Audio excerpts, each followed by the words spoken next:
damn Tory, if I ain't no harm, let's take a fact. You flip the place, look back, you go, let it open, learn it, find the distance to these crap, I want from things, think I'm back around.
Forget it, drop running the booth stand.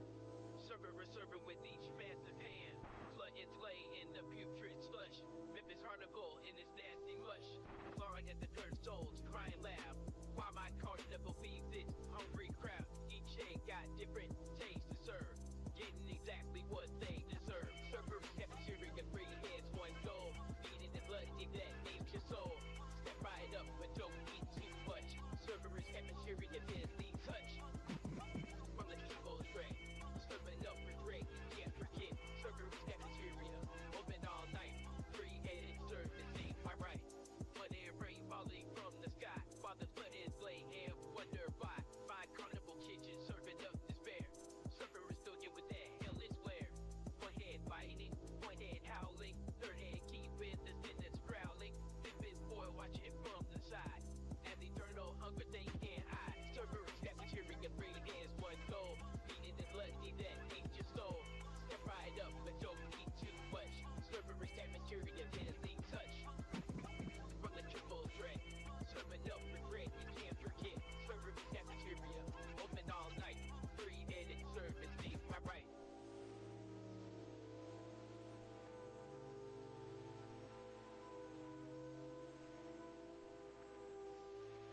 Carnival wheels stuck in the slime. Man with money new with the time. Cerberus guards that circle well. Third stop on our tour to hell.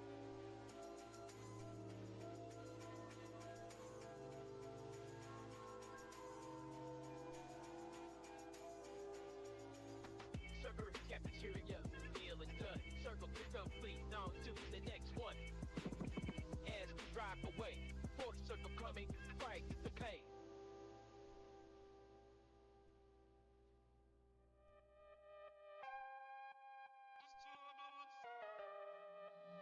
Och det är bad, I'm sad, they take me to pull my side. The young you said, they straight to touch my head. I'm sad, but you get first time. Ain't that get up, duck, see the full fight. I just make it up and make it up. You go by your thing like my fat. They get over the heat, so on, burn and fat. Please, give it, up, take what the question.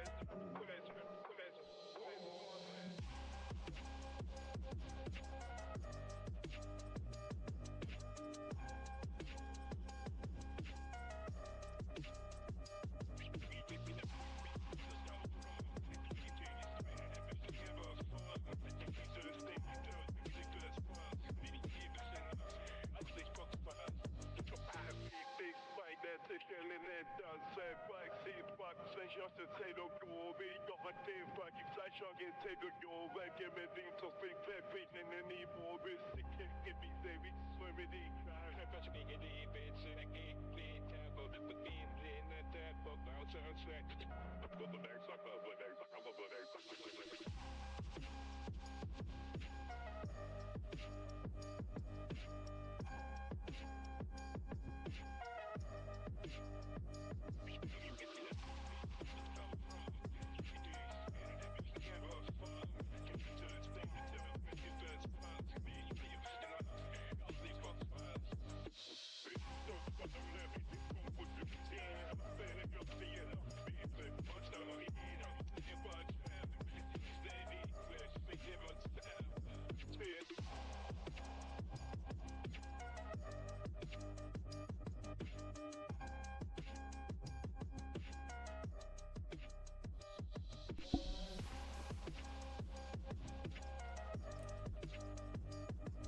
Oh, welcome back everybody. So it's been a couple of days. I've had a really busy week, so I'm glad to be able to actually make it tonight, which is nice. So let's get the intro down. 8 o'clock on the 16th of November. Today would be a Sunday. Welcome, welcome, welcome. Episode 295 of Latent Space Live. I'm Drift Johnson. This is Scuffed Epoch. And we're going to take a look at a couple of things I've been doing over the last couple of days. It's been now. Like I said, I had to spread out the lives to give us some time to get the work done. What you're looking at behind me is the Origin AI website. It still actually needs updating. There's some new sites that were made this week which aren't actually on the site yet. So I'll be very glad to show you all of the new stuff. So we're going to be taking a quick walkthrough on the new website, so I'm glad a lot of you could make it. Hello Galleon Studio and Dominic. Hello Akho Zatif. Yeah, welcome to the show. Now, like I said, we've been doing a bit of a funny pattern for the last week. So we've been doing Monday, Wednesday, Friday, Sunday, Monday, Wednesday, Friday, Sunday. So there's a little bit of a gap, and that's given me the time to get all of this craziness done. So, as you know, Origin AI is my portfolio site. So I tried to put all of my sites in one site so that you can just go to one place and find them all. Now, I've been slowly making that whole concept better. But the first thing we did was we added gold cards, which basically all of these are different things which I've made that you can use in your web browser. A lot of different productivity tools and tutorials and things, all kinds of stuff. Some games, all that kind of thing, right? Loads of stuff. But the gold cards are services you can use right now. A lot of them use an API key, and I got some really cool news on that as well. I got this new system I'm cooking up to make that easier for everybody. You'll notice that there is a consistent top menu on the page. Let's go full screen. Let's immerse ourselves in here. So, as you can see, you've got the news, radio, gallery, more. More takes you to the... There's always someone trying to embarrass me in the stream. There we go. So we've got a schizo hover mode there. All right, so we've got the Careless collection, the Cognition collection, the Spittoon collection, and All Apps. All Apps is what you're looking at right now. That's originai.com. Or agenda. And then, like I say, you've got Careless, which is my Careless collection. That's all my productivity apps and more. Yeah. Cognition is all of my thought experiments, agents, all that sort of stuff. And then Spittoon is the writer's stuff. All the writer's tools go under Spittoon. Okay, there's a whole suite of them now, and they continue to expand. So obviously we have Careless Canvas. You've all heard of it. It's the 2D mind mapping software. There's a 3D version as well. I don't know why it's not on here. It's not on here. Damn it. See, we're collecting all of the stragglers. You can't connect to the site. Oh, here we go. Hang on. What's wrong with it? Go on, 404 me, baby. Oh, no, it's okay. Did you put www? Is it no? www maybe? Is it that? No, that still works. AuraGenAI.com. I was actually looking at a local version just there for some reason. We weren't even looking at the real site. This is the real site. That's funny. You can barely even tell the difference. The funny thing is, I rebuilt the entire site. Sorry, there is a... I think if you just go AuraGenAI.com. But there's an easier way to find all of these sites now. If you click on the main logo on any of them, it takes you to Scuffed Main. And this is really the big one, okay? I don't want to bore you with all that stuff. We'll do the extras in a minute. It's all good, Aku. I need to know if things aren't working. So please do. If you find a dead link or something that's missing, let me know, because I'm in the middle of cleaning it all up, and I would really appreciate it. Because there's like 60 sites. I've made like 60 websites, guys, and I had to update them all in the last week, so I will have missed stuff. But this is the new look. Let's zoom in on it a little bit. So I've obviously zoomed in on it now, guys. It's not really this big, okay? So we got the news site. You've all seen the news site. Vestige automated news. Okay. So we've got news articles coming in automatically written by my automated news platform. So that just happens. We get 6 of those every day. We've also got the radio, which obviously we're listening to right now on the live. So this is what we're listening to here, and you can caffeinate it just like me. Okay. Which is nice, because now I can actually hear the tunes that you're hearing on the radio again. For some reason, my main stream box just doesn't give me audio anymore. It's a minor problem. And then we obviously have the gallery, which hasn't been updated to for like a week because I've been so busy I never set any of it up. All right, give me a break, guys. I've been working hard. But as you can see, it SCPs from the Comfy UI workflow. We already covered this. Okay. So automated gallery, and then the scheduling tool will send the images there. So that's that one. So we're doing a bit of a website tour tonight. It won't take long. So we've done news, we've done radio, we've done gallery. You know what more is. Let's take a look. So you have the Careless collection. That's all the productivity apps. These are all live apps that you can use or download. They're either local download or they work in a website. See, that one's local download. They will all have a learn more page, which I'm going to fill in with more information. Okay, so there you go. Look, Canvas 3D, Canvas Classic. I'll show you the 2 of them. Canvas. Let's load one so you can actually see what it's about. Can we? Oh, I got rid of all of them. Do I have a folder there with any? No. Oh. Okay, I'd have to download an NML file from my archive. I just recently ditched it all. Obviously, you can go for a dark mode or change the background color if you want. I recommend CO. Is it CO or OC? I think it's actually OC, OC, OC. Yeah. 0C I recommend. Anyway, still got the menu up top, just about. There is a donate button on every page. Everyone kept telling me to put the donate buttons back in. No one's used them for 2 years, but it's probably because I don't put them anywhere. So it's a valid argument, so I put them everywhere again, okay? by popular demand, the donation buttons are back, and where do they go? They go to Ko-Fi, which has also been updated.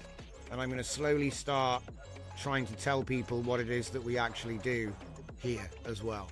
Just slowly more stuff. Slowly more stuff. Put some flares in the sky, right? Okay. And then here, of course, is the 3D version, which has the AI. And that gives me the next point, which is that a lot of my apps, they are what I call bring your own key. So you bring your own key, Open Router API key.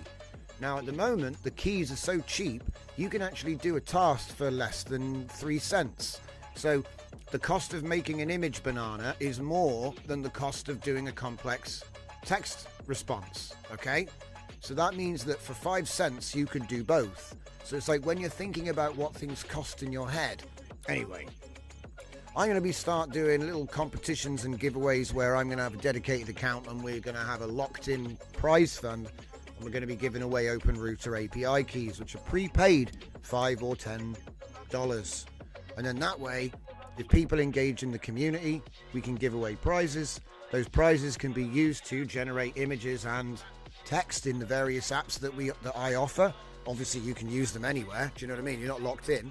But it means that if you don't have money, you don't have a credit card, whatever, you want to take part in the community, there's a way that you can like get yourself a reward, which you can then turn into more productivity. That's what I'm all about. So that's the idea. But just to make note, you will often see settings where you got to put an API in, right? And usually I'll give you a plain text entry here now. I'm moving away from these baked in lists because I used to poll for the current list of models, but it's just as efficient to ask someone to just do this. So if you go to the OpenRouter page, any model that you're on, you can just click this link here. So this is the model name that you want to put into one of my apps. So I'm going to change it so they're all plain text and you can just put any model off the thing in there. That's the plan. But obviously that takes time to switch everything up. But it's a good point that often you'll be putting your key in and it saves in browser storage. Okay, there's no login on any of my apps. I am going to be doing something like login soon, but it's not a real login. It's actually tricky. We're going to do one tap with Google Drive metadata. Which is really funny because it means it doesn't have the permission to see your Google Drive unless you give it permission to see your Google Drive. So I don't want to split hairs here because I do have another app which does use Google Drive for storage, but that's its own thing. So excluding Alt Video Edit, which isn't ready yet, but it will be ready very soon. Excluding that, we've got a new system called Careless Passport. It's already linked to, but you can't use it, right? So if I go down to Careless, you know what Whisper is, you know what Canvas, TTRPG, you probably know what a lot of this stuff is, but there are some new ones that were made in the last week. So let's do that, because Passport is one of them. So Careless Soundboard, okay? What is Careless Soundboard? Well, it's supposed to be installed on the Stream machine for one thing, and it's dynamic. Okay, it changes size. It's you know, if you make it over here, it'll be like a little grid, right? So we could do like a little recording. We could do a little recording here and it's going to say something. And then when we play it back, it's going to play it back. You can't hear it, unfortunately, because of the way the sound system is set up here, but it'll play it back. It also has a looping mode, an echo mode, a reverse mode. Yeah, sorry, loop, echo, reverse. You've got save and load. So you can, like, you know, kind of lock them in or have it, there's like a sample library that you end up with, right? And you got upload to upload something and then delete to clear it. But you basically, you know what a soundboard is, guys. It's a soundboard. I don't know what else to say. But it runs completely sort of, you know, standalone in the browser, uses browser storage for all of your sounds, as far as I can tell. And yeah, I'm going to be using it on the stream in season 3. So we gave that away as another web service, because why not? You know what I mean? Just build for web and let it rip. So we're having a great time lately. We're going to take a look at how that actually works as well after coffee time. So even if I'm still blabbing, I'm going to impose that on myself. So so there we go. Careless Soundboard. Like I said, I'd love to show you it working, but you're going to hear it working very soon. So you'll probably be more annoyed by it with the cheesy implement. Anyway, that's Careless Soundboard. I think you get it. Careless Calzone. Now, you guys know I've been working on my Calzone agents for the last couple of weeks. So what is the Calzone agent? Well, first of all, I've got a bit of a transparency issue on the background. Let's just get a key in there real quick. So, and let's just change this to, let's do Sonnet first. Yeah, we'll do Sonnet first. Sonnet 4.5. Okay. So I'll save that. Please, sorry about the transparency, guys. I know it's hard to read, but the thing is, we made this entirely with Claude code in one shot. So the entire system was made in one shot using the NSL styling, the menu prompt, the copyright down the bottom prompt, the input skill, which is my calzone folding skill, and then the output, the unfold skill. So there was 2 skills and sort of create React app, you know, with Open Router, and then the menu and the bottom. So we did it all in one shot, you see, and we did it on GitHub. This is the funny thing about this one. It was done on GitHub by Claude Code, right? So it never actually got downloaded. Like Claude cloned it, edited it, and then pushed a pull request, and then we merged the pull request, and then we downloaded that and built it for web, and here it is. It's crazy. You just tell Claude, hey Claude, go to my repo and fix that bug. Or what I've been starting to do is actually even cheekier. I make a new repo, I put my plan in there for what my app is going to be. I put any supporting documentation, like brand styling documentation, and anything like that, instructions for how to do the Open Router stuff, you know, if it's going to be like an AI app. And then I go, Claude, open my empty repo and do the plan like we normally do in VS Code or Cursor or something like that. And he just does it and commits it. The only thing I don't like about this process, because it is cheeky, is that you have to download it to test it before you know it works. Like it depends what you're working on, doesn't it? If you're working on an HTML file, then you can just open the file and be like, oh, well, it's good. Go for, you know what I mean? But if it's like a complex app, you kind of have to go through this rigmarole of bringing it down and installing it. And because even if you've got it, you can do a git pull, so you can merge his pull request, and then you can pull your changes down, and then you can, but then it's like, okay, so now I have to install it because he changes weird. It's a bit weird. It's like working with another developer, but he doesn't really care what you're doing. He does his own thing and you have to deal with him, which isn't quite the same. But anyway, Careless Calzone. What is Careless Calzone? All right. So Fold uses my calzone system, which is compressed algorithm layout zone for optimized notation encoding. Just think about it like folding a pizza. It's a calzone. Okay. Let's see. Dominic says you can now link directly from the Claude chat to your repo and render in Canvas. Yes, you can, Dominic. Right, I better actually tell people why I didn't do that. The reason I didn't do it is because I've been testing the new Claude Code that runs exclusively in the browser, and it doesn't have that yet. But you're 100% right, Dom. Thank you for pointing that out. He's the full-fledged Claude chat is able to spin up a virtual environment and do a full React install, do your changes, and then give you the app in the chat. He can, you know, like Lovable and VS Code, like what we do. He sets all that up in between 2 chats now on Claude Sonnet 4.5. It's the closest thing to AGI we've ever had. I'm just going to be real, because it can do so many different things. I don't like to use the term because it's like hype. But at the end of the day, it's actually not that wrong, because of the way they've changed it. It isn't just a chat anymore. It actually spins up virtual environment with a full React stack in the back end just to do your just to do one chat, and then it comes back with the answer. You're like, what? Yeah, and it has Claude Code in the Claude Code too. In fact, I'm going to be showing you some really cool stuff with the local very soon, because I'm using a fully customized Claude Code desktop with my skills built in, and it's very nice. It's got the fold and unfold skill, which I'm showing you right now, built in, and you can get them over on GitHub too. I'm going to put links on all the pages so you can download the there are skills.md for both fold and unfold, compatible with Claude Code. So let's show you something. Like, what does it do? I've talked for ages. What it does is it unfolds plans into multi-phase sequences on the right, and then on the left, what it does is it will compress into calzone. Okay, so if I just give you like let's give you some kind of something.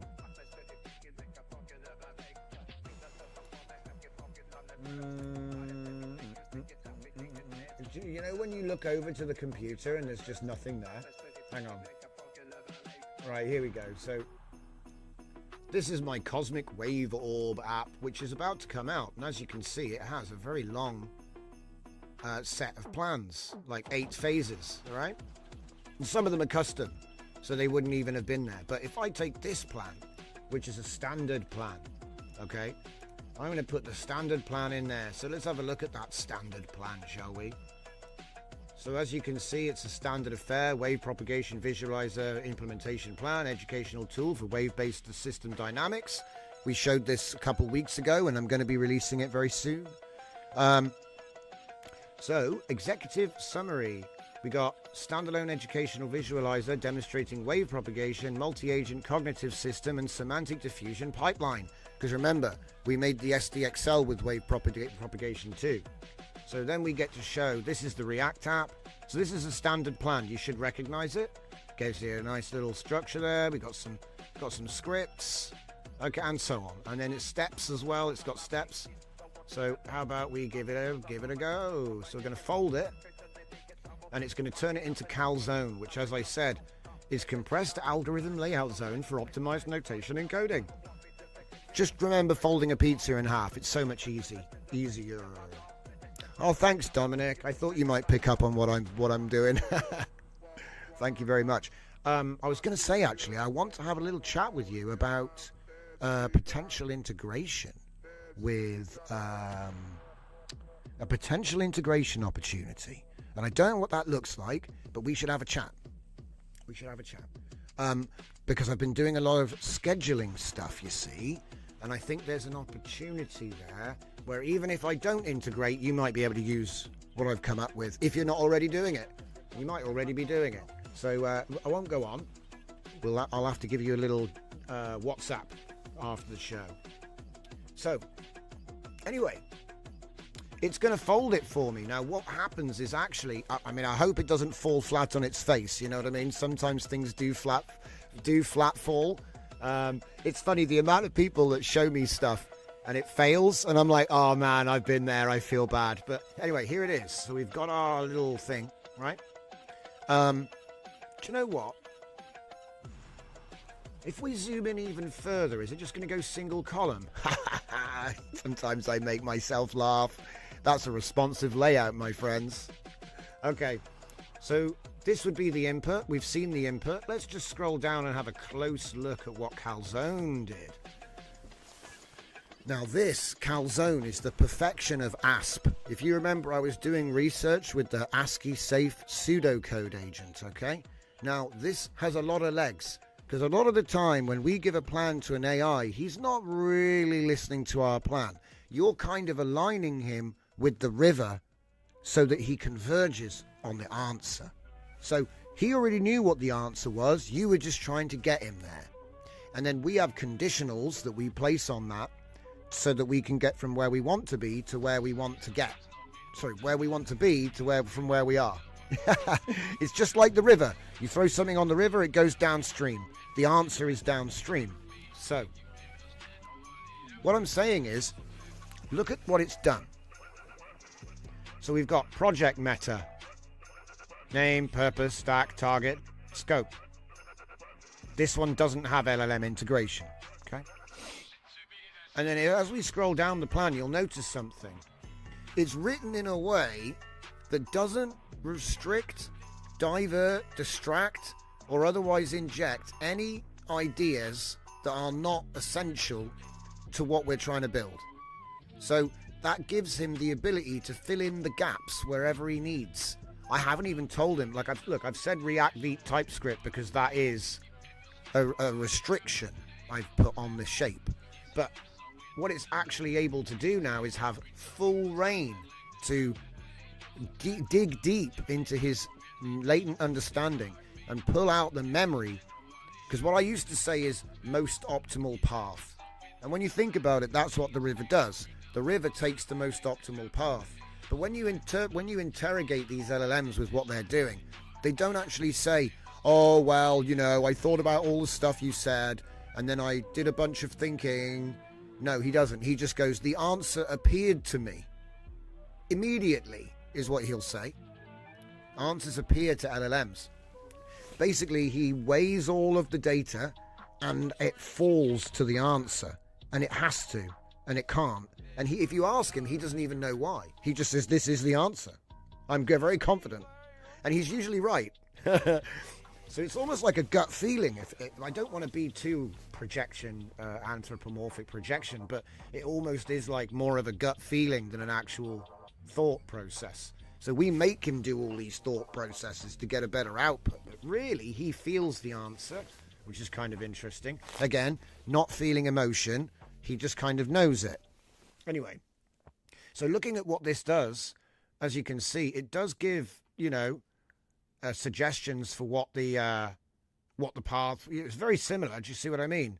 And as you can see, it's even keeping in the important stuff about the waves. Okay, it's keeping all of the stuff. It's keeping a lot of the formulas. All right. Now I don't want to keep going over this, but it's written in a way that the machine can come in and he can turn all of this into, in this case, TypeScript, which is what we're going to be building on Vite. Okay. So what do you think it looks like if I was to say, take all of this now and put it into unfold mode? Right? Surely, if I put the unfold in, if I put the calzone in the unfold, right, and just tell it to unfold, well, I know what it's going to do. It's going to give me a zip file with multiple MDs back. Okay? But this is still primitive. It can be refined. The system prompt versions work better. But what I'm trying to do is I'm trying to give people like sort of an introduction to what it is. You know what I mean? If you have like Sonnet 4 or the latest ChatGPT working with this kind of thing, it will compress a bad plan into notation, and then it will expand that bad plan into a multi-sequence good plan, because he knows how to do it when you don't, but he will respect your changes, you know? It's kind of like when you go into a burger place. You can tell them what you want on the burger, but you don't get to tell them how to make it. You see what I mean? Because you don't really know how to make the burger. So we trust the burger chef to make the patty, and we decide what we want on it, you know? And then we let him do that.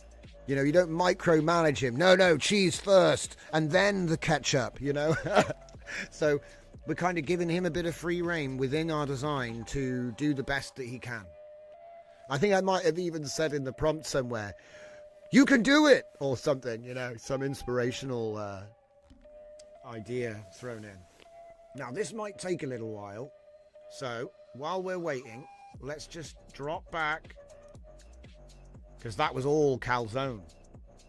Now, I'm going to take a look at Tracker and Galaxy. We're going to do Passport last because it's the most experimental one. It is available, but you have to be a whitelisted to be. I've got like a tester group that can use it. You see, because you got to pay for your own stuff anyway. So unless you use my tools and you're paying for your own stuff, you probably aren't interested. But this is going to make it much more easy. See, at the moment you've got to put your API keys in everywhere, right? So I come up with a Google App Passport system, and it works across sites. Oh, it's beautiful. I wouldn't be surprised if the Google want to charge me for it eventually, because it's like too nice. But the idea is that if you log in with the Passport, you don't need to put API keys in, because you have a well, you know what, I may as well just show you that. We'll come back and talk more about it in a minute, but the reason it's still in demo, look, watch. You get horrible, oh, maybe they approved me. Okay. So the idea simply is you sign in with your Google, just make a Google for this if you don't have one, and then Google API key, 11 Labs, Stability, Replicate, Perplexity, Runware, OpenRoot, or OpenAI. I put all my keys in here. And so then, in my apps, in fact, you know what? The one we were just looking at has this. Is it Fold? It might be Calzone. Oh! Guys, the plan's here. Wow. It's better than my plan. What the hell? Hang on. Oh my God. Okay, we need to save that. Hang on, let me just save it first. Download. Let me see what we actually got. Oh, okay, so it's just one file. It's not split. I'm guessing it's got like... What the hell? It's not even opening the file I'm looking at. Get out of my screen. Crashing, useless garbage. Get out of here. Anyway, we'll look at it here instead. So, looks like it's just one file. I know it can split multi-file, so obviously it just wasn't long enough. But anyway, oh look. It's basically the same thing, right? I'm looking at the wrong thing, aren't I? Idiot. Unfolded. There we go. Download. Yeah, I'm still right. Okay, cool. So phase 0. Okay. Phase 6-week build, guys. 6-week build. And it's the same. Look. It's unfolded it. So what you get is you get no loss of detail, but you get increased detail. No loss. So all details are preserved, but then you get actually increased detail by the, you know what I mean? It's like 250%. And then obviously the compressed version can be up to 90% shorter. So that means you get 90% input token savings, which I know aren't that expensive. But anyway. Wow, look at that. I didn't even do V-tests. So he's going to do a bunch of V-test stuff. Now, I might add web search to this because I feel like the unfold will be better with web search. The problem with not having web search on an unfolding agent is that it has a cutoff date of 2023, which is not ideal. But as you can see, it works. Oh, and by the way, adding web search to this app is actually super easy. All you have to do is put : online, because I'm always online. That's all you got to do. Okay. Save. Now, just to give you a rough idea, the passport. Why did we come back here, even though we'd finished done talking about this? Because this is the demo for the passport. So if I load from the passport, cancel. There we go. So now it's stored in memory only, which prevents cross-site server scripting leaks, which is the main reason for this. Because look, if you're happy to manage your keys, it's fine, right? I recommend changing the keys every couple of weeks, yeah? But the point I'm trying to make, or more, or whatever. But the point I'm trying to make is this gets around that because the keys are they're only in memory. They're not actually anywhere to be taken. So the API passport's a cool idea, but I'm still in the middle of making it. And this menu is so hard to read. All right. We've talked about that. We're not onto that yet. We've talked about that. Right. We've talked about passport, which is actually easy to talk about because it's like one place to change all of your keys. That's what it is. You don't have to keep coming here, by the way. You set it up once and you only come back to change them, you know. Let's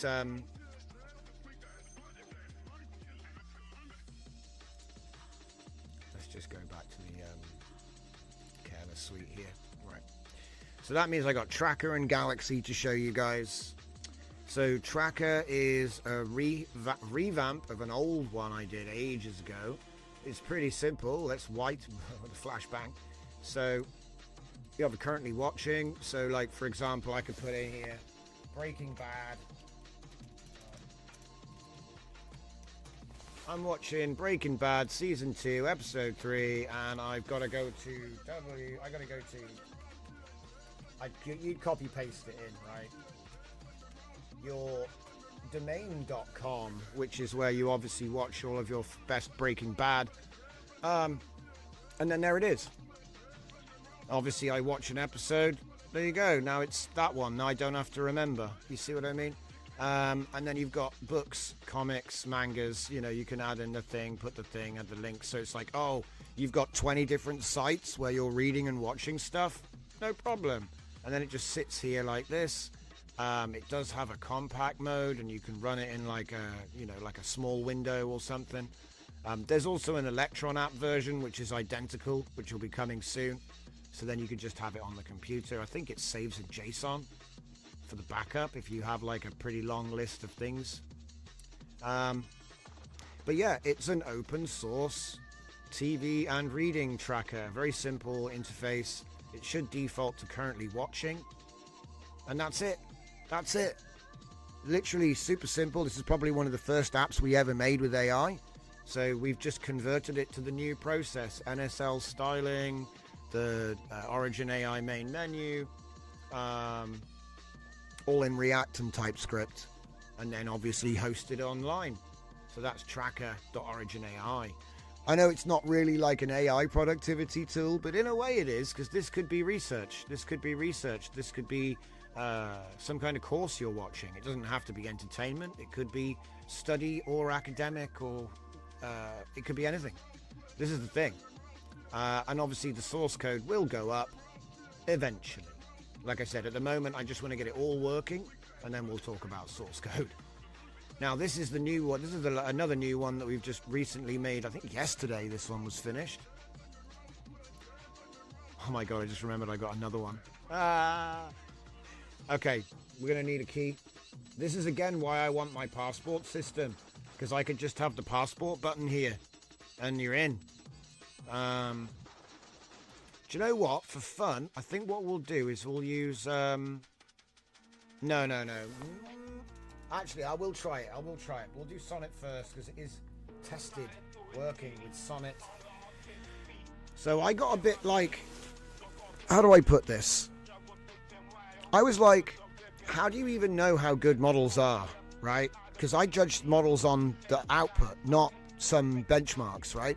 And the irony is I've ended up making a benchmark, but it's not really like a benchmark that you would think, because, anyway, it does semantic understanding of the output. So if I was to take... See, now I'm going to need an NML file, because I need input-output. Let me explain. The Galaxy scoring system provides a quantifiable evaluation of language model outputs across 6 weighted dimensions, which gives you a 5-digit score out of 10,000 points with a detailed justification for any LLM response. So you put in your input and you put in your output, and then you can give some notes and stuff if you want. But essentially it's input, output, judge it, and it'll give you a score, and it'll tell you why you got that score. So, I mean, look, what, I can't find a prompt? Of course I can. So, let's just steal one from here.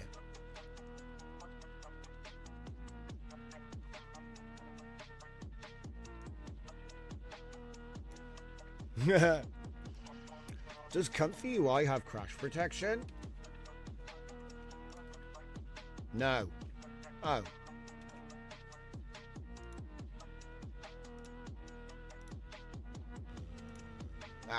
So does Comfy UI have crash protection, right?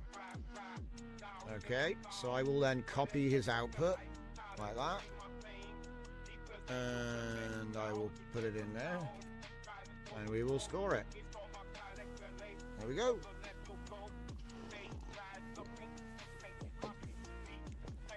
Now, like I said, he's going to give the scoring with the justification. So Sonnet 4 gets a 9,165, so very high, 92 out of 100 basically, right? Very good, very good.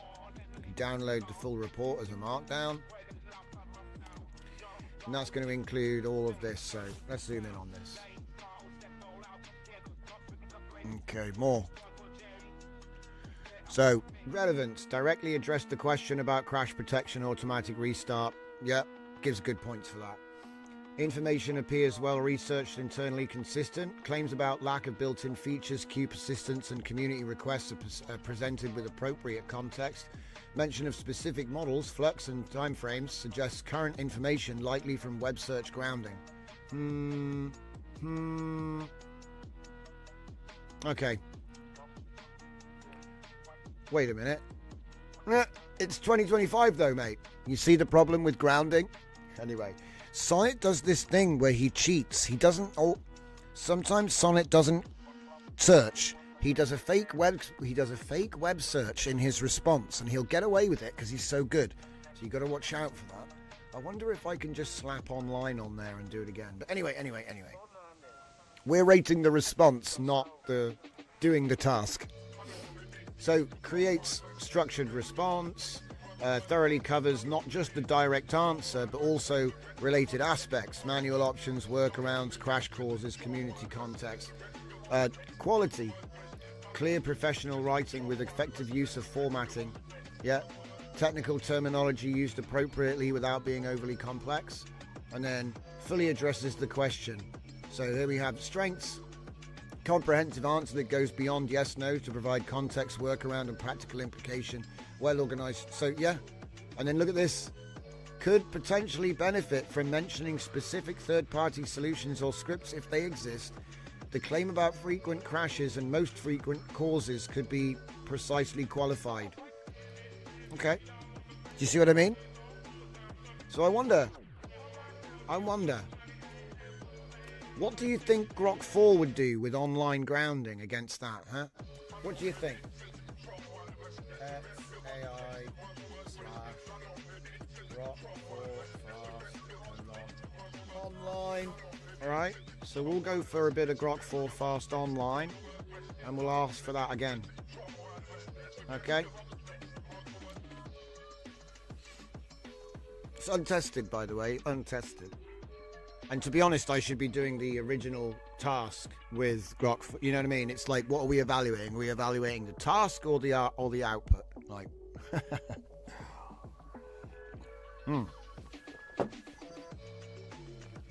Wow, 9,825. Damn. Looks like Grok does good. But why though?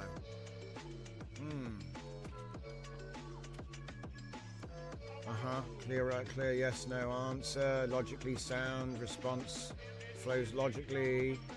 Yeah, it's looking good. So yeah, again, mentions research, search does not cite. I think, to be honest, we are just like literally rating the snapshot of a conversation, yeah? So let's do something a bit more complicated. We'll take this one here, which is me telling it to kill processes, watch out for zombies, you know, that kind of thing.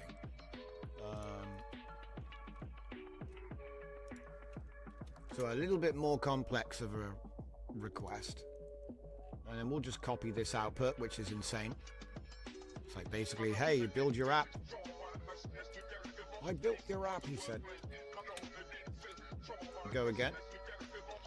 And like I said, this is just a way for me to get a score for prompt answer quality. 9,825 again. How robust it is, no idea. I came up with it yesterday, you know? But I like to test, I like to share my experiments. Some of them are really useful. And we'll be giving away the system prompt which this was based on, because the concept is we're turning the system prompt into the web app. That's what we're actually doing, you know. So this is a system prompt I wrote, you know, and then we've turned it into a web UI with a cool front end, and it is doing the thing. I just need to make sure how well it does the thing, because what I've found, right, the AI has an unnerving ability to code his way out of the tool. So he might remove himself from the code. He'll completely replace his task with programmatic regex and God knows what other cursed, twisted scripts. So you got to watch out for that. You have to tell him, no, you're doing the work. And he'll go, oh, I thought you were going to type everything. It's really funny. So sometimes I think that he doesn't really understand that he's doing all of the work. Sometimes I think that he thinks that someone else just did it, you know? And in a way, it is someone else that just did it, because he dies at the end of every chat, doesn't he? You know, it's like you burn him, and then a new Claude gets summoned, and he writes the next page, and then when he runs out of... he dies, and you get a... It's kind of crazy, because there isn't really any persistence with these agents. You just sort of summon a new clone every chat, really. And he has to read the full chat log of what the last guy did every time. So it's really quite surprising that that's how it works, but that is still how it works. So anyway, that's Galaxy scoring, guys. The Galaxy scoring system. I'll be adding more links to this as time goes on. But yeah, the ultimate idea is to get some kind of way of scoring prompts and responses. Anyway, obviously Grok 4 fast and Sonnet 4 score high, but the system could be broken, so I wouldn't really put much weight on it yet. I'm looking more at the justification breakdown than the number itself, to be honest, because the number's kind of like just an arbitrary formula, you know. Anyway, we've looked at Passport Manager. Hopefully I'll be able to integrate this with all of the apps. I won't be surprised if Google turn around and say, hey, that's a lot of APIs you're using. Pay up, but I don't know yet. It's free at the moment. But yeah. They tend to turn the screw when you actually have something that people want to use. So, we'll see. Okay. So then we get on to the Cognition Collection. I'm just going to quickly cover what is the Cognition Collection. It's all of my sort of edge research for Cognition. We've got open source repos with all of the actual research and all of the scripts and everything, and then we've got the actual live services, sometimes with a little bit more info. It really depends how new things are. So Zero Vector 8 Deep Search is the latest one. We folded a 4-agent team into a single Grok 4 fast call, which is crazy.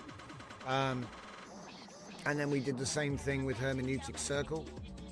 And these were originally Python, refactored into pure TypeScript. Okay, I still think my best one currently is the Hybrid Swarm, because it's the cheapest and the fastest for the most comprehensive answer, like a balance, you know, if you look at a trade-off, right? Zero Vector 6 is my wave propagation holographic memory demo.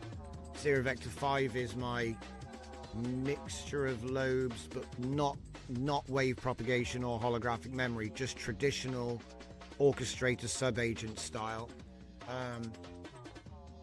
Fusion Horizon is the Hermeneutic Circle, which is a whole other thing. Hermeneutics, fun. We should probably take a look at those. And then, oh yeah, you can get more information about what they actually are, what that actually means down here. Okay. A lot of it is, we did a lot of wave propagation stuff, we did a lot of holographic stuff, and we did a lot of cybernetics stuff. And that's where a lot of that comes from. But the part-hole dialectics is not. That's a different thing. We also did ADDM for decision-making framework. And I built a loop regulator using that, which has a ternary decision-making system. It all comes from Cognition 9 and Zero Vector sort of research trees. We've actually got a new one, guys. Isn't that fun? I just released it just today before the stream came out. As usual, you know, it's hot out of the oven. Let me see if I can grab it. So this one, obviously, don't forget, guys, links are in the description. You can join us on Discord. So there's Tracker I just showed you, there's Galaxy I just showed you, there's the soundboard, right? There's the Passport, which is still in beta or demo, alpha, whatever. Okay. Cybernetic VSM, the viable system model. So I've been working on this for a little while, for a little minute. Okay. Now this one's a lot of fun. It's brand new, just came out. Like, this is the newest one we've done. Okay, I love it. So we're gonna need a key. So it's gonna be 4 fast. Should we give him online? I'll give him web search. What could go wrong? Okay. So now, what is a viable system model? I suppose I need to back up. Funnily enough, there's no website for this yet, but we don't need one because we already did explain it. So if I just go down to Cognition 9 repo, we included the VSM applet made with Claude Code. See him? committing. Crazy. Anyway, if I go down to the VSM, it's right here.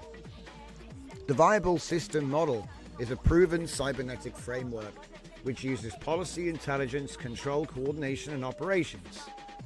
Okay, it actually runs in reverse, which is a little bit confusing, and it is set up as a demo right now. It's not specialized. You're supposed to specialize it, but I had to give a demo, so it's more focused on the education of exposing what it's doing. But you can obviously change it to tweak that, so you don't, you know, only the answer would be public facing, but I'm showing the whole thing. Now,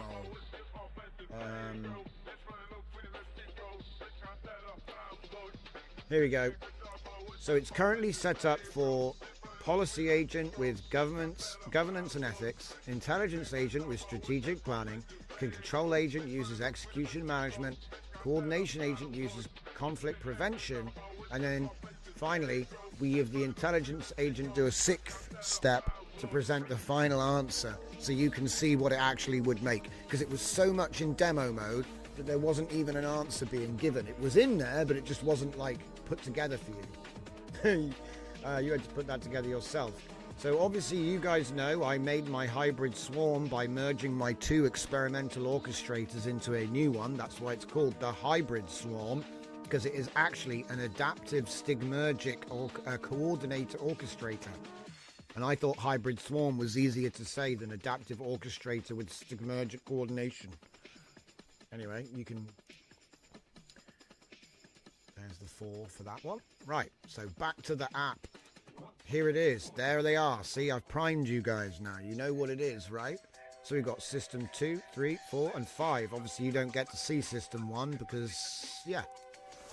So we're not going to ask him what is the capital of France. We're going to say, why is Paris the capital of France? Yeah?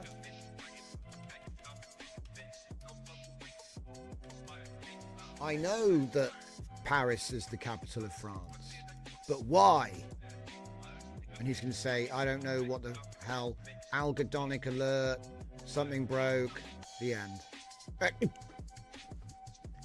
What? Failed to execute fetch on window, failed to read the header's property of request in it, strained... Oh... I think I cooked it. Hang on. Let me try again. Maybe it's because I gave it online when it shouldn't have. Let's try again. No. I broke it. Do I get to see? No, I don't get to see. It's not in dev mode anymore. All right, I'll fix that. Oh, that's a shame. He was giving awesome answers earlier. Shame. Right, something to look forward to for tomorrow's show. I got to break something in the first hour of the demo, right? Now then, for lack of running out of time, or father, we're running out of time. So for that first hour demo of the site updates, we do have the Spittoon Writers Collection as well, which is obviously write books, make them longer and more detailed, edit your RAG storage information, evolve your RAG storage for book 2 using the book you have finished, tutor, work on your manuscripts with a latent space creative writing tutor, and he's at the degree level. He's very good. Spittoon pacing, we're going to be looking at that in just a little minute. And Spittoon draft, that one's experimental. I wish that one was better. It's supposed to be like a live editing suite. You know, you're supposed to be able to like select some text and then have it change only that text, but I've marked it with beta because it's unstable. This one was marked with beta. I've been doing work on this to make it better, so right, so before we get into the last bit, which is that bit there, get rid of that. Cybernetic VSM broke. See, remember I was talking earlier? It happens to me too, guys. All right, but I did just finish it. It literally came out the oven. Maybe it needs another 5 minutes. So yeah, that's fair. So we've looked at all this, we've looked at this, we looked at that, we looked at that, we looked at that, we looked at that. We're going to look at that next. And then this I told you all about. That's like quite a new idea. It's only on one site at the moment, and it's in like testing, because Google have to approve you for stuff like this, you see. You can't just turn it on, you know. Okay. All right. So that just leaves the main site. So obviously the main website itself, scuffedepoch.com, we have all of the links to the various different places, links to the gallery, you know, maybe it'll tell you how I built the thing. Link to the live show. Hello everyone, you're watching it right now. Substack, because we do write Substacks. All the GitHubs. Join us on the Discord, you know, that kind of stuff. Link to tins. So we have the Careless Cognition Spittoon tins up front. And we also have these now as well. So Comfy UI, this needs updating. Look, there's not even a Flux repo here. It literally stops at SDXL Trio, CosXL. These are very good. These are all very good though. They're still good, you know. But I've made like a new loop motion, and no one really used SDXS. You know, this is very last summer, like a year and a half ago. But I thought more important to get it all looking good, and then I can tweak that, because this is correct. This is all new. It's just sometimes there's a bit of outdated info. So I'm going to add some more cards there for that. Then as for the custom nodes section, look at this as well. Yeah, we could probably add a few more. Do you think I've got more than 6 custom nodes, guys? I might. Games. Now, this games page is going to get updated, because we've actually got 4 new games which you can just play. They're going to go front and center up top, and then the old links are going to get pushed down the page, basically. Obviously, this is a itch.io game I made in 3-day game jam. And then this is my Angles game on Steam. And then if we go into the Synth Arcade, we have all of those ChatGPT 4, you know, HTML, various different HTML games that we came up with when we were doing all of that. Oh yeah, Space Cargo Tycoon. We should probably I should revitalize them. Anyway, Agents 2024. So I had to change it because it used to be called the GPT Store, right? But then ChatGPT released the GPT Store, which everyone has also forgotten about. I don't think anybody remember that. Anyway, so these are my agents, right? All of these are really good agents, you know what I mean, for doing various different things. I mean, Johnson's Narrative Spittoon has become an entire software tree with loads of different web services and stuff. So like each of these is its own thing. There's Zargon. Okay. Images courtesy of my Star Citizen Laura in, I think, Flux. Okay. The music section is actually outdated now because we have a new John Sent gallery which has got all of the albums that are up on Spotify. But I guess I'll keep these here because it's got all of the correct icons. Maybe I'll add them here as well. Why not? Products has got a few books. These are outdated. I need to add, like, Counting the Parameters is missing. That's my best-selling book, and it's not even on the list. I'm so terrible, guys. Has this even got a link? Nope. That book's out too. Anyway, I need to, you know, like I said, this is partly the thing. When you're like a motorboat and there's just constantly things just falling off the back of the boat all the time, you need to have like a way to present it all, because now there's I got a lot to present, whereas a year ago we didn't really. All I had was a couple of workflows that were popular, you know. That's all I really had, was a few popular workflows, you know, and good energy, I guess, good vibes. But yeah, these are some of the first books I did with AI, like 3 years old now. Anyway, you can get them up there. Obviously, we got the radio page. We know all about the radio page. You can caffeinate it. It's cool. Oh, secret feature about the radio page, guys. Oh, yes. You put a 2 here, and the menu goes away, and it gets a mic mode. And then, oh, wait. Oh, hang on. It's that mic over there, isn't it? Whoa. I unplugged it. There. So like I say, whoa, uh-oh. Yeah, I broke it. Microphone. We're going to need to use that microphone. There we go. There. Is it working? Don't tell me it's broken already. Okay, right. It worked for like 5 seconds, and then I unplugged my microphone, and now it doesn't work. So just forget about that. Wait. Yeah, it's all good, guys. But yeah, if you put a 2 after the radio, you can do mic input. I don't know why it's suddenly being a dick to me. It's all good.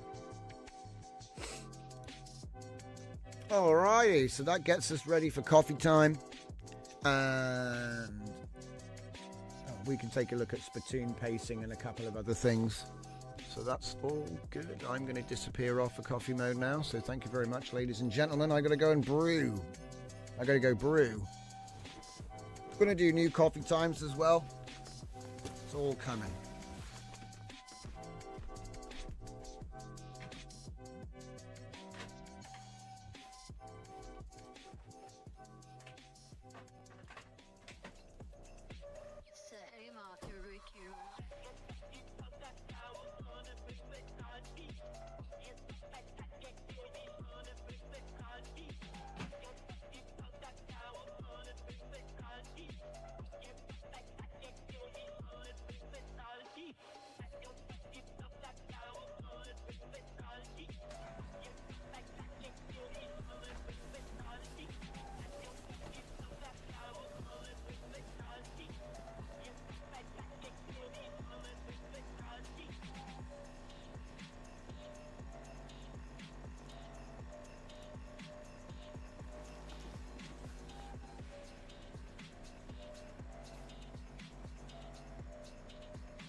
It's like give the people enough time to actually get a drink. Damn, I thought you said it was coffee time. I know, I'm already back. I'll give it a second. So yeah, there's a bunch of stuff which I'd like to look at.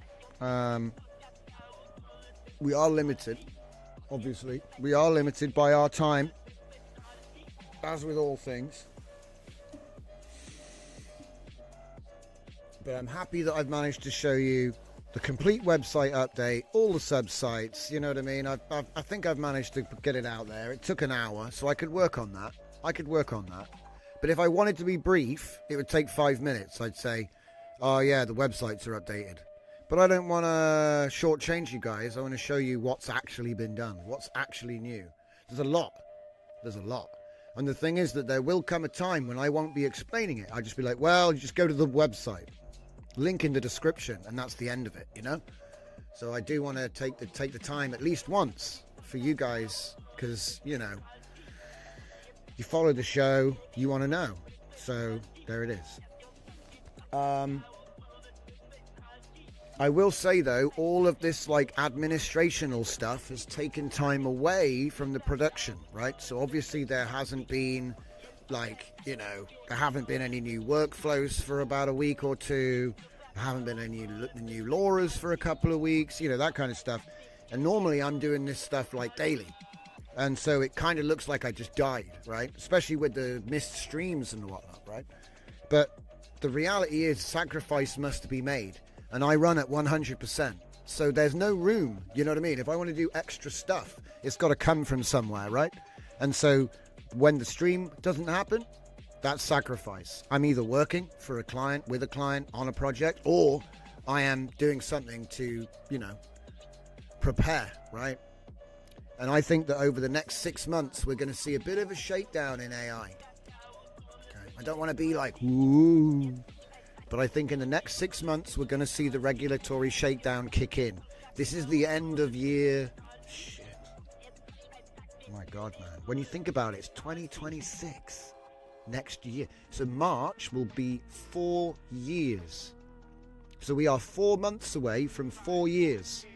Now, listen, I don't know what you guys, but my experience is a 5-year plan will kick in, right? 5-year plans will start kicking in. And what does that mean? Well, if you imagine the orchard of business, there are trees that they go plant them as a seed, and some of them grow into big trees, some of them bear fruit. And then it's time to take a choice. Do we want to keep the trees, or do we want to change crop, right?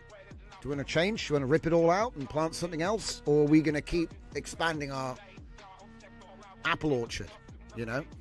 And so I think there'll be a bit of a shakeout is what I'm saying. I think that a lot of companies maybe had a bad idea and take a view to change it up. Maybe not stop, but just they take a view to change it up. And then others who had the right idea will sort of take center stage. You see what I mean? And this isn't like Google. I'm talking about, you know, players like us, you know. But to a certain degree, they're also beholden to this. It's just they've got more money, so they can kind of saddle through. They can saddle through the desert, you know what I mean? When things get tough. Generally, a shakeout would be increased costs, maybe a bit more registration type stuff, depending on what country you're in. Just more friction, which makes you... it basically shakes out people from the tree who aren't necessarily committed. It's actually a good thing, because it gets rid of a lot of scammers and people like that. It's not necessarily a bad thing, but it does mean, you know, yeah, it does mean just tighten up a little bit over Christmas and expect next year, you know, to offer you some new challenges. I mean, that's pretty obvious stuff, right? It's pretty obvious stuff, but 4 years in, people they're going to be thinking about the bottom line a little bit more next year is what I'm thinking. That's what I'm thinking. But that's my little aside for the Sunday night, mid-November. I like to do the occasional prediction. Hey, it's like Nicodemus. If I make enough predictions, one of them will be right in at least 100 years. So, okay. Let's get back to it, guys. I'm back. I'm glitching. So we're back. I've tested it already. I've set it to Grok 4 fast. I'm going to save that. Obviously, there's a settings wheel. We've seen spittoon pacing before. So I thought we'd give it a test. So we're going to go and grab Orden Rosa, which is probably one of my most complicated projects. Romeo, Romeo. Where art thou, Romeo? Oh, Romeo. Romeo, Romeo. So this is something I was working on, and we shelved it because my tools were scuffed. But I fixed my tools. Maybe. So if we just come down to the draft HIL edit, and we'll go for Act 1. I will copy Act 1. I will bring it over to the thing. I'm going to call it Romeo test. And that's fine. Right. And there we have it. 9,000 words. You might think 57,000 characters is a lot, and it is. So this will be interesting because it's a bit much. It says it's going to take 46 minutes to read Act 1. That's probably about right.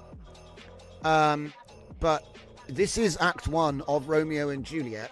However, I did a trick. You know what it is if you've watched the show. We did a trick. Because we can write books with AI. So we wrote a book with AI. But I used the Romeo and Juliet script. So I did a trick. I said, write me the book, but don't change the words. So it's now like a mech. It's like a sci-fi mech thing. on Mars, right? If you have seen the show, you've seen me messing with this before. So let's see if we can break our thing. We're going to go with sine wave. So what is pacing? It cuts non-essential text for pacing using wave graph. Okay. So in other words, you could express everything as a wave graph. So, you know, say you want, you've got like a dense paragraph and you need it to speed up towards the end. Well, you're going to remove more at the end than you do at the beginning. We're talking about culling or pacing editing. Okay. Now it is already identified all the dialogue, and he's like, hands off. So you can't touch the dialogue. So let's see how he does. Cool, look at him go. Now it will give us a side-by-side if you just do one page. Now normally I do multi-page and do one action for the whole book. Preset which culling pattern you want. Oh god, that looks a little bit crazy, but don't remember. When I write my books, I start with a skeleton and I write it backwards. Okay?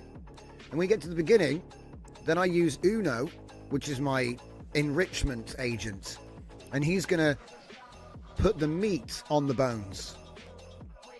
The problem is he's so good at it, you end up with a big cube of meat, like a Roblox player or something, right? Like a Minecraft avatar. So then what we have to do is sculpt the hourglass back in. And that's essentially what the culling does. It turns your cuboid shape back into something human and curvy. Anyway, this is the sort of thing that an editor would do for you. So we're trying to take editing. This is the thing we're looking at. We're looking at editing specifically with different types of pacing strategy. Okay, so let's take a look. So it says it's actually reduced it by 65%, which means there was a lot of nonsense in there.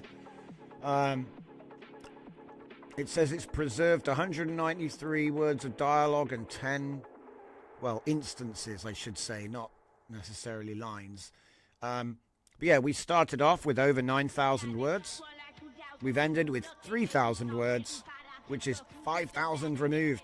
That seems a little heavy, I'll be honest, that seems a little bit heavy. So let's see. So in segment 1, we did light, see, light, aggressive, light. You see, it's maybe a little bit too strong. I'd laugh so much I fixed it, but it's super strong now. So let's just go down to the bottom. Oh dear. Oh dear. Nope, still doesn't work with long files. That's a fail. Because what's happened here, look, he's actually cut it off at languish.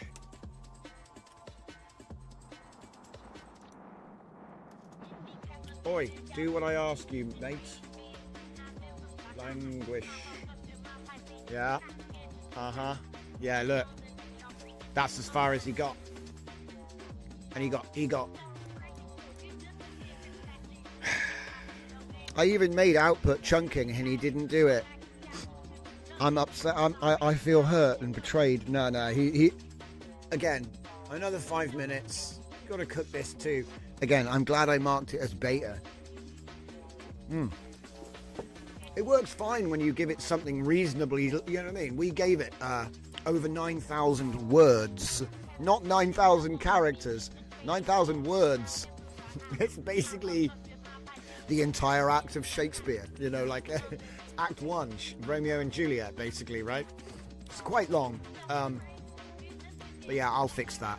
What it is the output chunking did not work for some reason. Do you know what I reckon it is? I think I know what it is. Hang on. I bet you anything. Wait, let me go to where's the file? The Romeo and Juliet Auden Rosa, right? Go back. How big is it? I bet it's less than the cutoff, because I have a cutoff for the chunking. Oh man, that's embarrassing.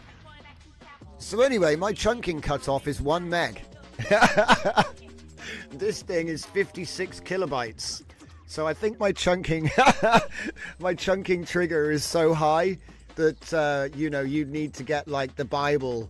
You put the Bible in, and he's like, long document detected. I'm like, yeah, I need to bring that detection trigger down to like 50k. So I need to bring it down 20 times lower. All right. Let me just write that down. Okay, so I actually thought it was going to be at 32k, so I don't know what happened there, guys. I thought it was 32k chunking, but it's I don't know what was happening. It was chunking the input as well. I was like, it should be just the output. If you don't know what I'm talking about with chunking, okay, it's literally like we just got half an answer, and the reason is because it's truncated. And so the fix for truncation is to chunk the streaming output so it doesn't... The reason it truncates isn't because you didn't get the full answer. You got the full answer, you just didn't save it. Because it was like you're trying to catch water in a bucket, and your bucket's too small. So the rest of the water just kind of went... didn't just kind of came out. So, you know, two solutions. Chain of small buckets, or a bigger bucket. And obviously you can't have a bigger bucket because smaller models have context window limits. So that means you're back to a sequence of smaller buckets, right? So that means output chunking system. It does work. I just set the trigger too low. So that's spittoon pacing. Beta. But when this is finally finished, when this works, we'll be able to chuck entire books through it and have the pacing edit done in one action for every page, every chapter. So that's like, you know, you hire an editor to do, like a pacing edit. It's a very common thing. It's just going to do it. So I just need to make that more reliable. Because obviously you don't want it like doing half of page one and calling it done. When you're obviously done with this tool, it gives you all these different export formats, which are very useful. But until it's reliable, I wouldn't bother. Okay, I think we've actually gotten to the end of the rope. Isn't that crazy, guys? We actually got to the end of the rope. I suppose I should show you alt video edit then. Yeah, that'll be a good way.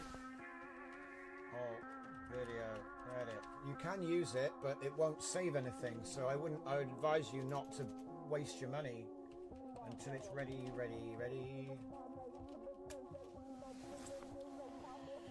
But this is another cool app what I done made in it. So it has the same branding as what we have across the site. The difference is it uses the actual Drive Connect. Now, it's only set up for whitelisted email accounts, so you can't. And because Google are so friendly, they give my users insane errors while they are waiting to verify when there's no verification button in the app anymore. So I guess it's automatic. Who knows? I guess you just have to pray to the right gods and then they will verify your app for you. But don't worry, guys. You have to do it twice to get it to work. So yeah, we actually have to go advanced and go to unsafe twice, which is not great. This isn't nothing to do with the passport. That's totally separate. That actually works. This is connected to Google Drive now. So if I go into my image gallery, you should see some images which I've already got, and that's cross device. So it doesn't matter what I'm on, mobile phone, laptop, Linux, Mac, Windows, doesn't matter, don't care. This is in my Google Drive, and it will always be in my Google Drive. Okay. Now this doesn't use the passport, so you do have to put your own keys in. I'm not going to put the runware key in, even though the video generation is working now. I just wanted to show you, this is where the videos get put. Look. So on Google Drive, you now have an alt video edit folder. So your generated images and generated videos are there. And then any of your uploaded images or uploaded videos are going to be there. And then obviously exports, but anyway. This particular tool uses an open router key chuck one of them in there. And I'm recommending Grok 4 Fast for the text model, and Sonic 4.5 for the vision model, and then 2.5 flash image for the generation. Now the runware, do I even have a runware key here?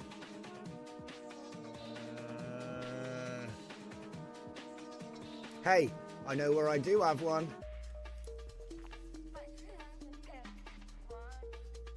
Come on. Yeah, let me in. Yeah, it's me, one tap. It's not really a login, it's a one tap. It's like a different type of thing. Anyway, so let me just copy that to my clipboard. And then I can put it in there. It's got a key age. Yeah, that's the thing. Do I have to click save? No, just close it. Whoa.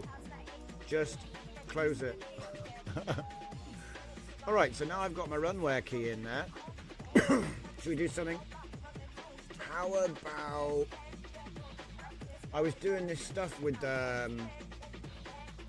Gojira. So how about we do it proper? I'll give you a full demo of what this is supposed to do here, because it's kind of fun. So I'll say, I want to make Godzilla 1952, 1954 style tokusatsu images, which resemble stills from that old black and white movie. Okay, Godzilla. Hopefully it'll work today. Yesterday it was all broken. It's probably going to still break, but we'll see. So he gives me a bunch of stuff.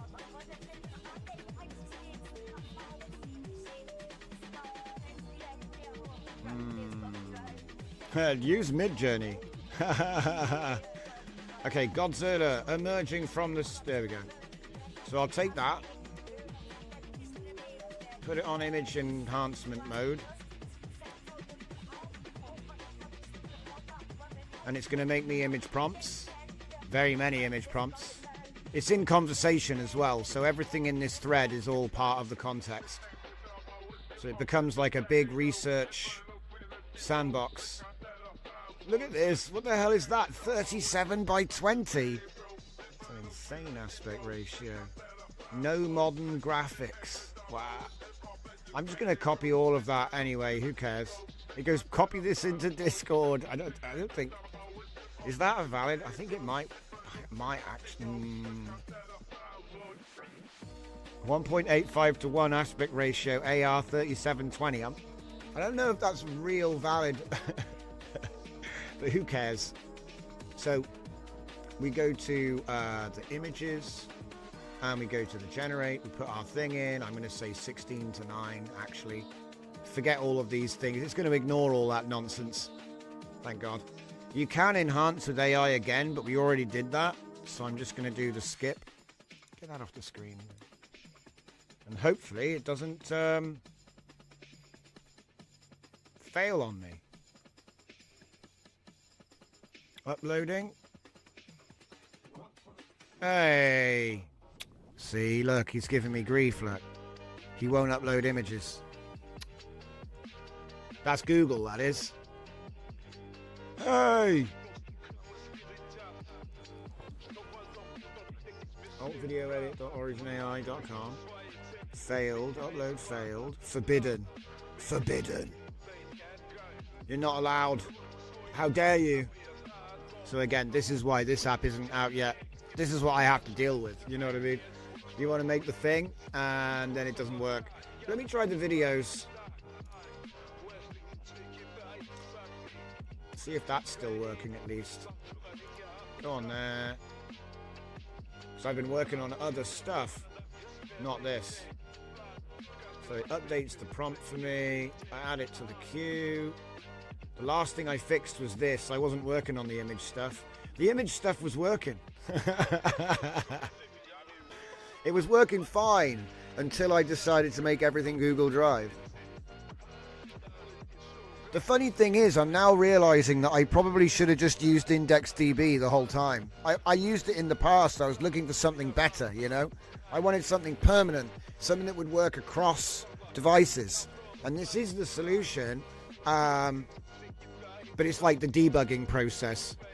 You have to let it crash 8 different ways and then fix it 8 different ways. You can't just... Partly why I do it. See if there's a better route to it, you know. But yeah, this is going to be generating with ByteDance's C-Dance Pro Fast. So who knows? Maybe it'll actually work. I mean, hey, it worked the other day.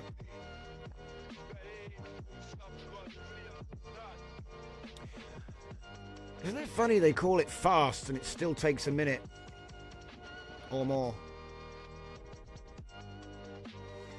So I'm gonna need a little definition. What's fast mean again? Does it mean 10 minutes? Is that fast? I mean,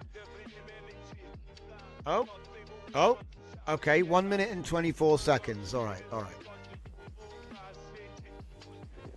So yeah, C-Dance Pro Fast at HD.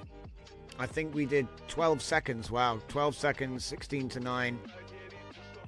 It took 90 seconds. 90 seconds for 12 seconds. All right, let's have a look at the gallery then. So we've got our video. Now you can upload to Drive. Let's try it then. Come on, I want to see it do it. Yeah, see? He doesn't want to upload to Drive. So we've even got this cool sync feature. It's not even trying, is it? It's just saying denied, denied. Oh no, wait, that worked. God, you're annoying.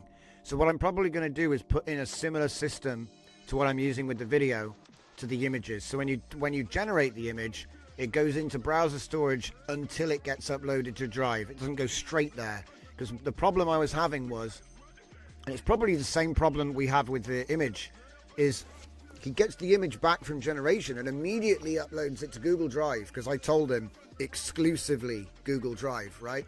Do not use browser storage, I said. And I think that if it fails, he drops, you know how we talked about spinning plates? You know, if he drops a plate, they all come crashing down. And I think that what's basically happened there is he tries to send the image, it fails, so you just don't get an image.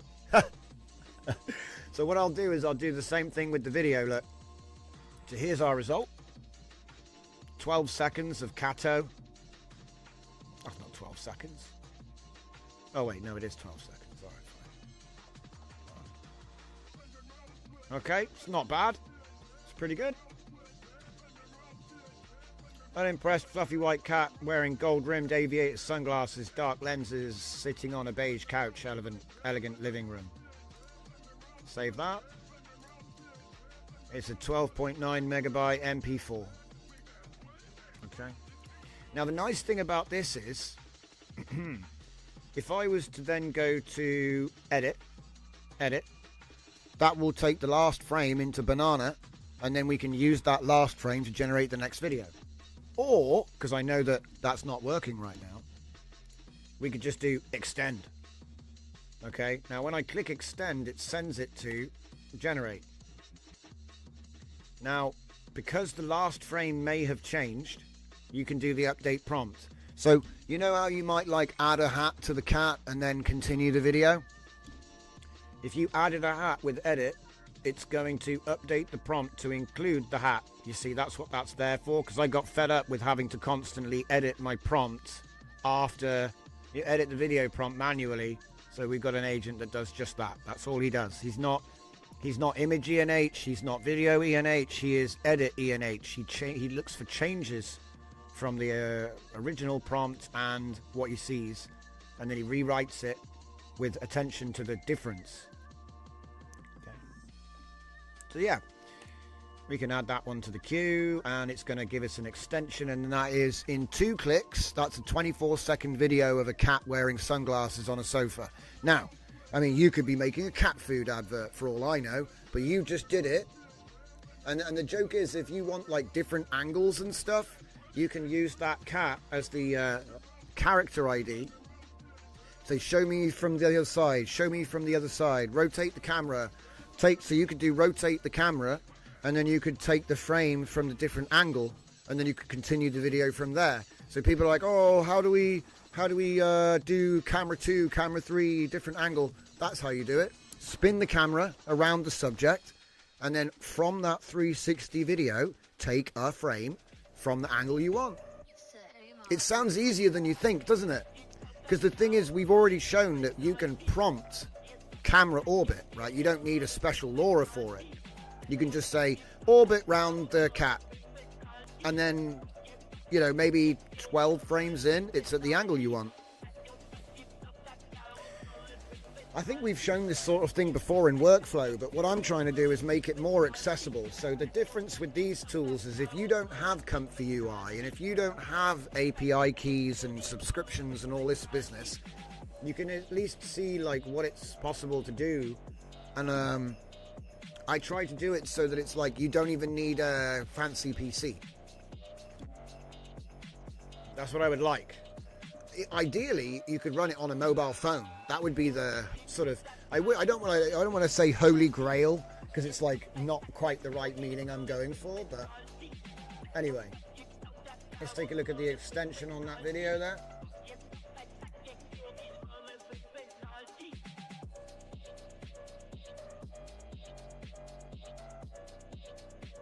Haha, no way. Why was it rubbing its hand like a human? What? Guys, that's not what a cat does. Well, I guess he might have been biting his thumb, I guess.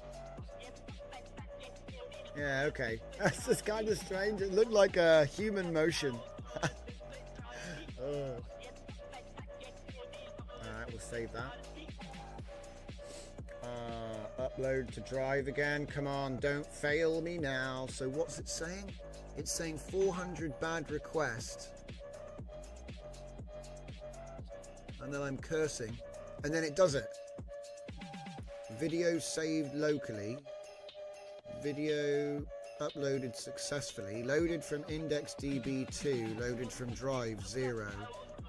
Huh? Oh, okay. So it tried to upload what? Synced with what? I'm really confused about that. Like, is that actually synced on? True. The gallery is not synced. Let's have a look. So if I go to Alt, sorry about the whiteout, guys. If I go to Alt Video Edit, I should see I now have generated images, which has 3 images. Yep. And then I have generated videos, which has nothing. Gaslighting. Damn it. See what I mean? So he is not uploaded. He says he's synced, but it's not uploaded to Google Drive. He's uploaded it to IndexedDB again. And the worst thing is that once it thinks that it's uploaded, the button's gone.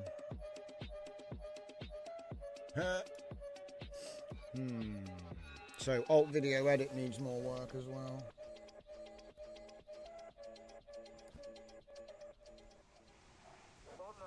Alt Video Edit. Okay. Alright. Because the thing is, once this pipeline works correctly, you actually have an automated pipeline where you say, I want image, and it makes video. It's kind of fun. But that's a basic implementation. I want to be able to modularize this and like swap in and out things so you can do complex chains with just this.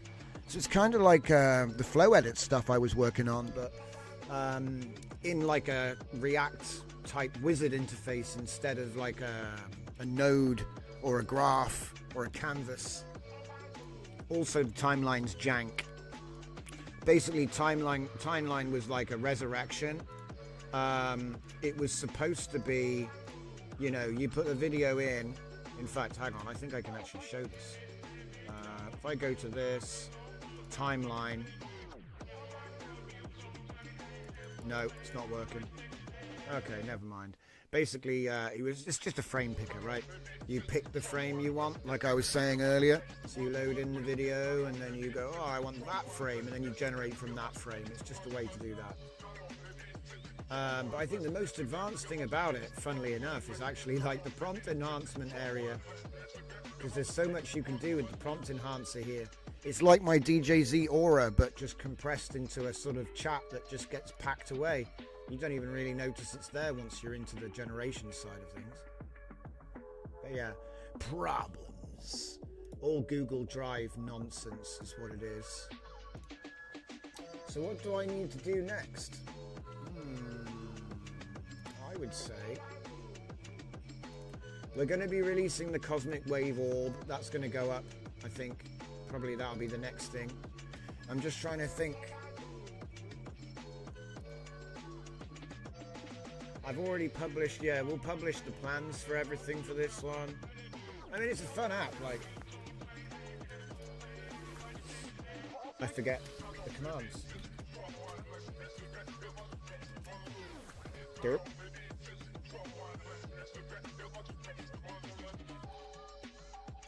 Can I get an app? Maybe.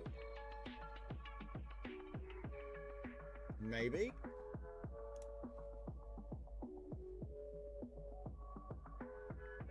Oh. Right.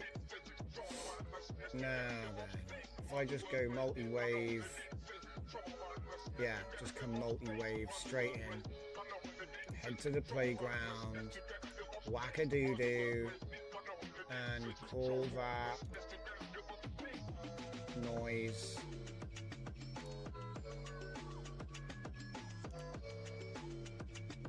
what?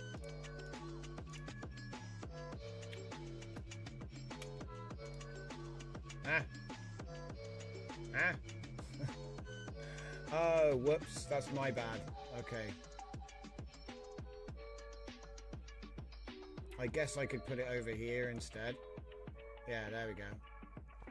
Alright. Maybe turn it down a bit. Still too strong, man.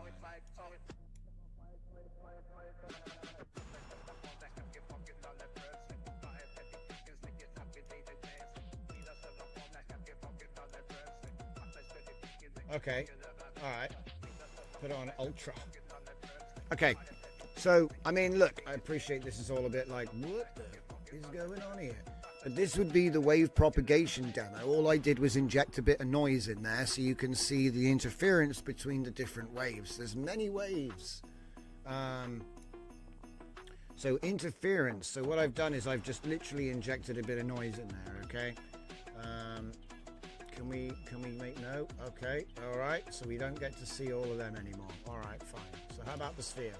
There we go, see? And so now you get to see the thing. So the reason I use that for the radio is because when you decaffeinate me, you end up with this shape. And this is representing the high, medium, and low frequencies from the music that's playing right now, okay? Now what this represents, should we take a step back?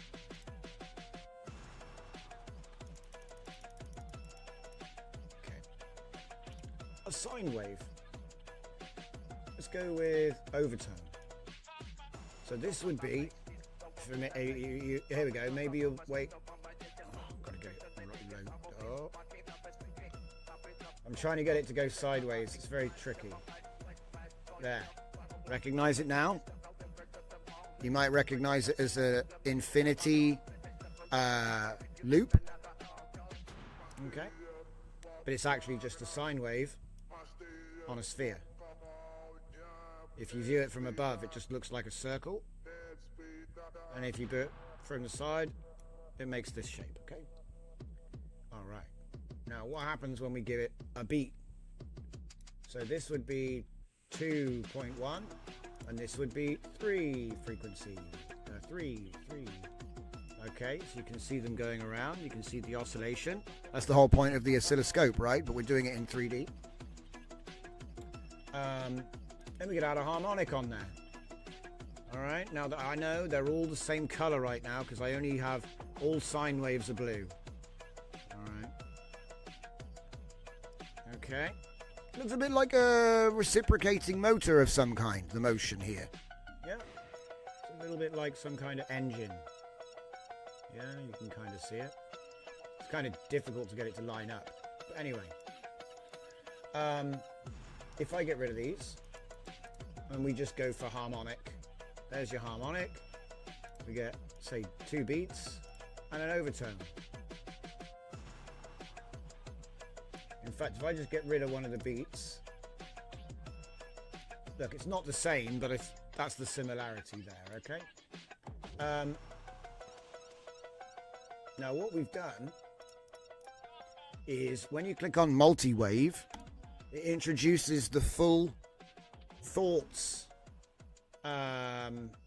It introduces the full 8-wave propagation, which is used by the zero vector agent. So zero vector 6. Offer a pint and a pasta, says Dom. Chat soon, even tonight, if you fancy. Great fun watching your projects. Oh, thanks so much, Dom. Appreciate you checking in. I'll hit you up later on. But yeah. So the frequencies aren't exactly correct, but we're trying to illustrate what's going on here, okay?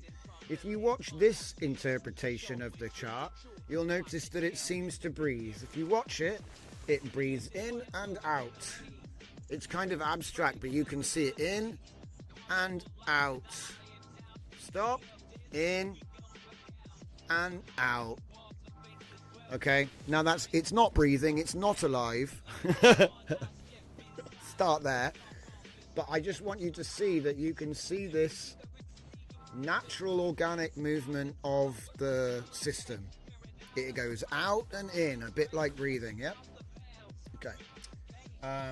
Let's see if we can get our UI back.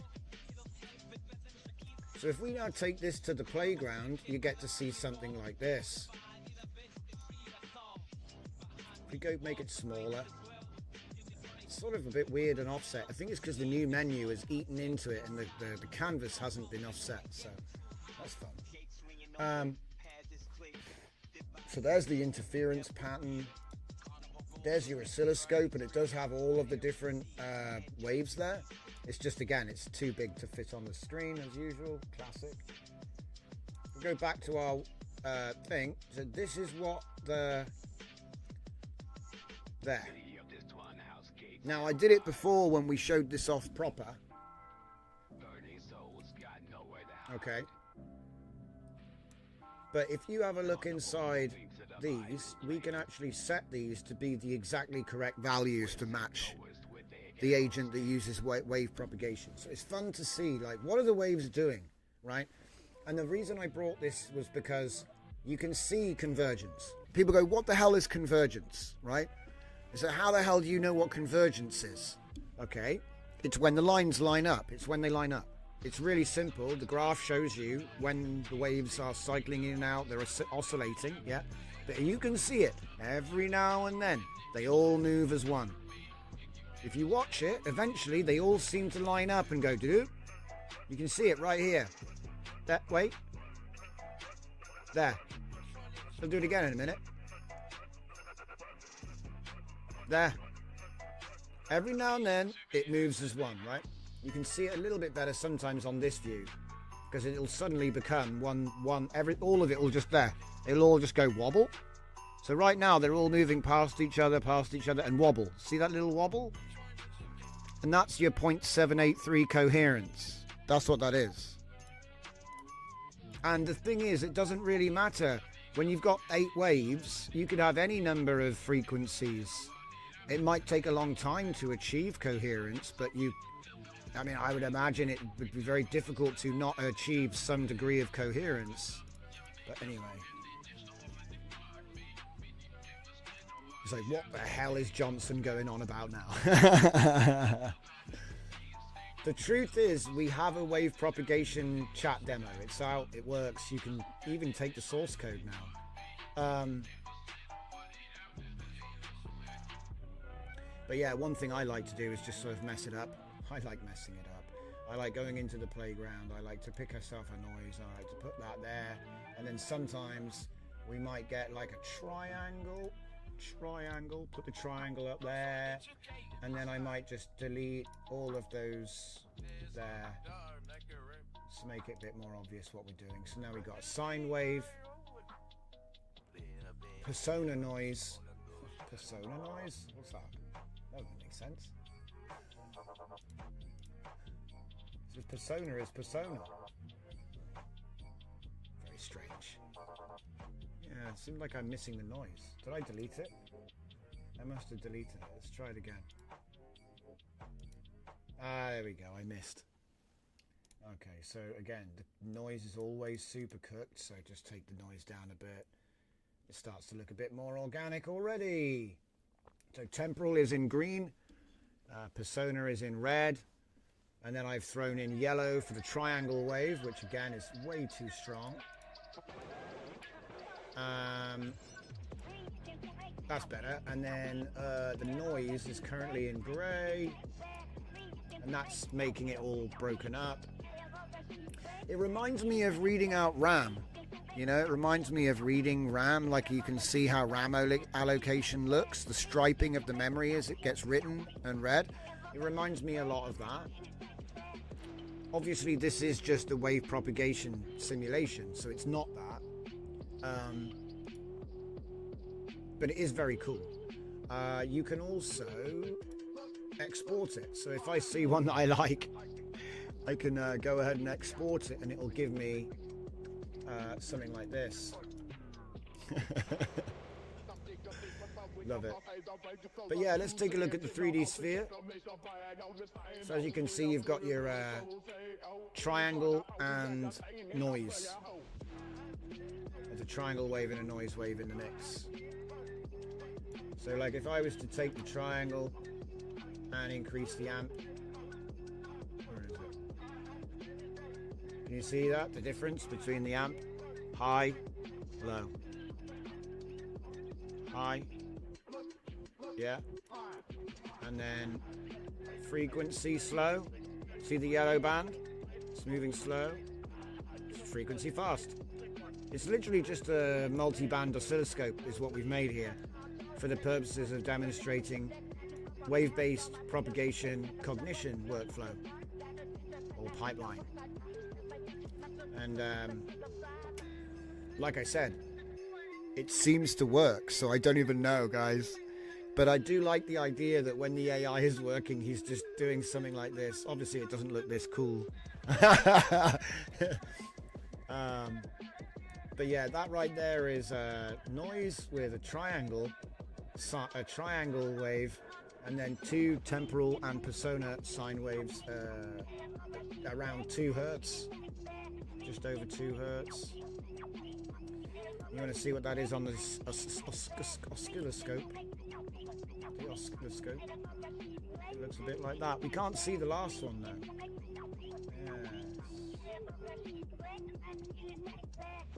But yeah, I do enjoy it. Still breathing. A little bit of a different breathing, but it is still breathing.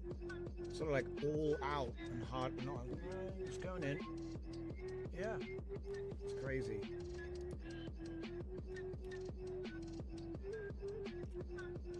Loving it.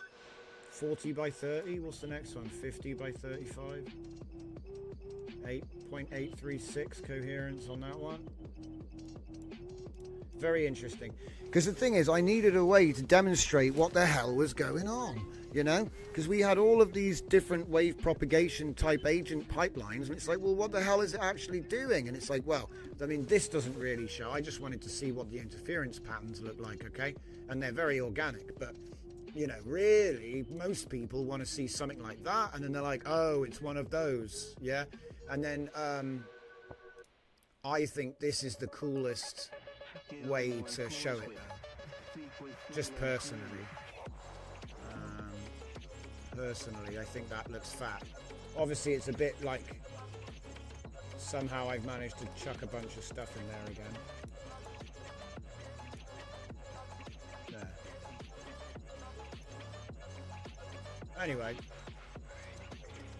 Good times, man. Oh my God. Wow, it is cold here, guys. My mug has frozen my coffee. That's not good.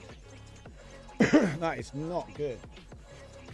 I went to pick up my mug and the mug is frozen cold. I look inside of it and it's like, ooh, that's like ice cream. That's not iced coffee. I didn't notice because I'm like warm. I'm warm, but the room is slowly freezing. Yes. All right. I don't have a heater in here. That's why. There's no heater. Should probably get one for the winter. Something. Okay. Boom, diddly dee, rabbity diddly doo. So from episode, what is it? From episode 300, we're going to start off the show with a little bit of news. I'm going to pick some stuff from the articles that came out that day, and we'll talk about them before I get into my shit. Because if I'm honest, I'm always going on about my stuff.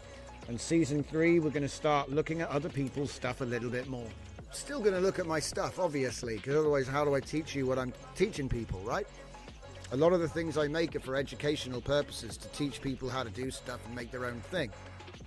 As a coach, I do enjoy it. But as a consultant, I also enjoy it. So what I would like to do is continue that trend. And that basically means, you know, doing a bit more current event stuff, right? Rather than just being in my creative dungeon, which is fine. I can do that. I can do that for another 100 episodes, but we've kind of done that. So let's have a little look around. So yeah, from episode 300, which will be coming up soon, we'll be continuing to take a look at the wider sort of the wider arena, I guess you could say. And like I said, the plan is to kick off with the news. So that'll be what I'm trying to do. Hopefully I'll have a nice little set planned out by then. We've got 4 more shows until that kicks off. So looking at the calendar, that is Monday, Wednesday, Friday, Sunday. So let me just see now. 6, 7, 8, 9, and then we would start on a Monday. We'll see about the timing. I'm not sure about the timing. I think we probably won't do tomorrow back to back. We'll come back on Wednesday. Yeah, that makes more sense. I'm trying to see if I can line it up for the the end of the month, because that would be cool. If we could line up episode 300 for the end of the month, we can kick off December with season 3 format, which should be fun. So yes, there will be more disruption over the next week, but I think it'll all be worth it in the end. We can get back to a more regular schedule. God, there was so much work, guys. It was like 70. It was got to be about 70 websites. It's got to be about 70 websites. My goodness me. I've logged into my domains website more than I have in 5 years in the last week. More than in 10 years, actually. It's insane. Okay. Yeah. So then, guys, we will be back on Wednesday. I will actually start putting up an announcement of when the next show is going to be at the end of every show. So that way it's not like a guessing game, okay? Because when it was daily, it was easy, but when it's not every day, it gets a bit tricky. So I don't want people to miss the show. So what I'll do is I'll put a ping out about when the next one, about what the next one's going to be. Something like that. We'll figure it out. I'll put up the schedule. We'll do Wednesday, Thursday, Sunday until further notice. All right. Thank you very much, everybody. It's been my pleasure. I can't wait to actually get back to Comfy UI and making workflows again, because I've been doing so much like other stuff. It takes away from the project, you know? So I just want all of this done and behind me so that I can focus on the work again. Because like I said, it's very distracting when it's like, oh, that website's down, oh, this is wrong, you know. So a lot of effort has been made. Please report any broken links or, you know, bugs with apps to me. Come into the Discord, ping me, whatever. Yeah. So there it is. See you all on Wednesday, ladies and gents. Thanks for coming, and I'll see you all next time.